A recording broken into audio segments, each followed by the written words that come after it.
Right जी, हमारे पास आज का जो टॉपिक है वो है आइसोमरिज्म और ऐसे कंपाउंड्स जिनका मॉलिक्यूलर फार्मूला सेम होता है बट स्ट्रक्चर फार्मूला डिफरेंट होता है। Those are termed as isomers. अगर हम इससे भी थोड़ा सा बेहतर किस्म की टर्म यूज़ करें कि ऐसे कंपाउंड जिनका मॉलिक्यूलर फार्मूला जो है वो सेम होता है but they have different connectivity of atoms, तो आपके पास वो एक दूसरे के आइसोमर्स कहलाएंगे।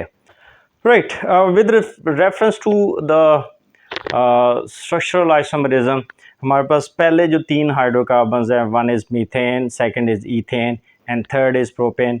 All these 3 don't exhibit structural isomerism, इनका स्ट्रक्चरल आइसोमर्स नहीं होते। सो सबसे सिंपलेस्ट हाइड्रोकार्बन जो हमारे पास आएगा दैट इज़ ब्यूटेन, और ब्यूटेन के हमारे पास 2 आइसोमर्स होंगे।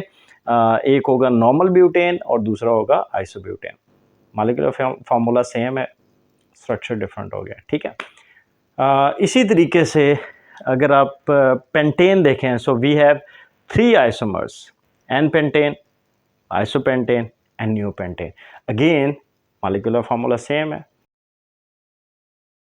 But they have different structures.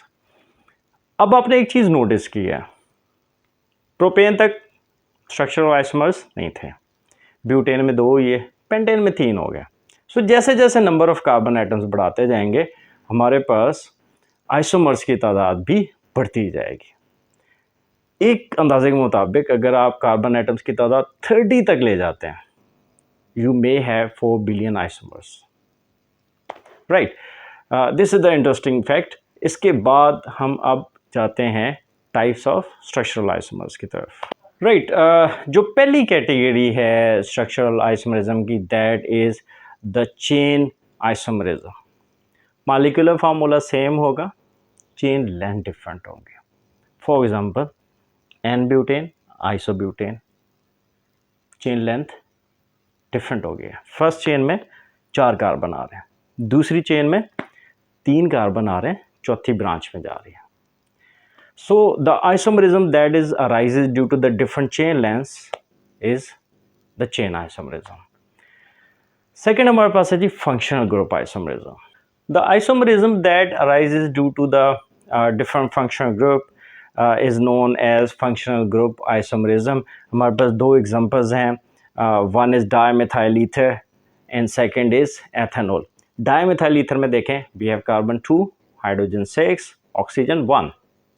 जबकि इथाइल अल्कोहल के अंदर भी अगर आप देखें 2 कार्बन, 6 हाइड्रोजन, 1 ऑक्सीजन।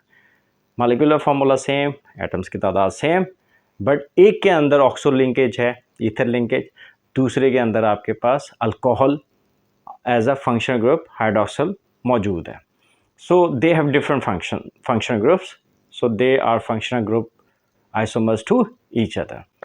राइट, जो हमारे पास थर्ड कैटेगरी है that is the positional isomerism.